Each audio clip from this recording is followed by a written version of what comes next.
It seems crazy, but the whole QAnon thing is still going on. It's still out there. There are still people, I don't want to exaggerate, it's not a significant number of people, but there are thousands, if not tens of thousands of people who fully are convinced that there's a person embedded in government, which might be Donald Trump, who was working with Robert Mueller to out a national league of pedophiles who's been operating for hundreds of years. In fact, like John F. Kennedy was involved or is still involved.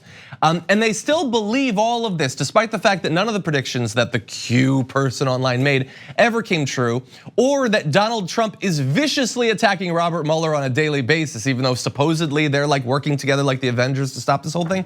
No, it's still all out there.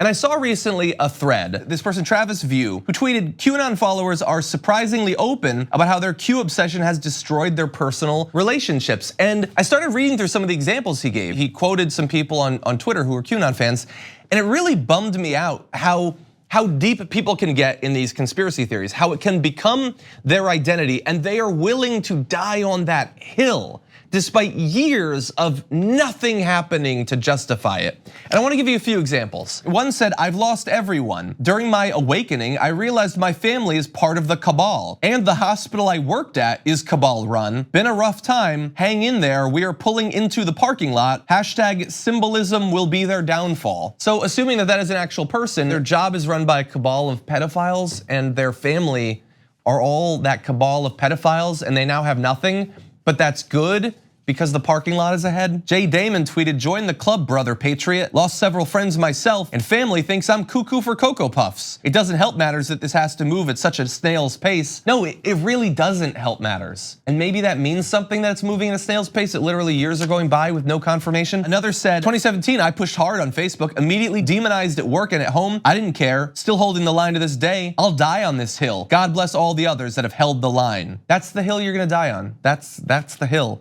And another person said, I'm drowning in all the unbelief. My granddaughters aren't even allowed to see me anymore, and no one in my world believes me. I'm starting to feel like I'm crazy. Something has to break on the MSM soon. I thought I was stronger than this. And that's probably not even a real person. And there's no reason, by the way, I'm not covering it right now, but people who believe QAnon have been implicated in a whole bunch of schemes, potentially violent, all that stuff. So there's bad people in there too.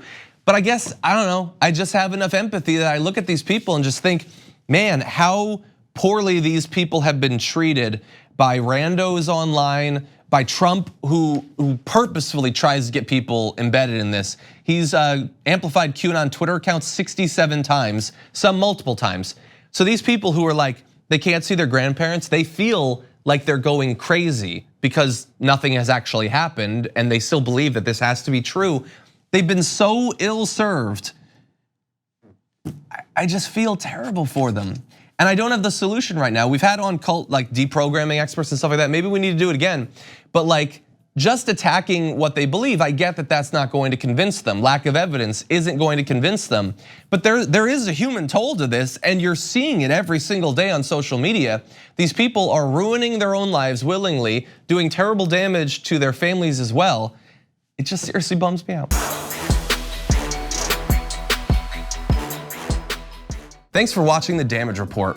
What if you could protect yourself on the internet for the price of a cup of coffee a month? Well, if you head to nordvpn.com/TYT, you'll be able to connect up to 6 devices to NordVPN's military-grade encryption for $349 a month. If you go now, they'll even throw in a month for free. Go now.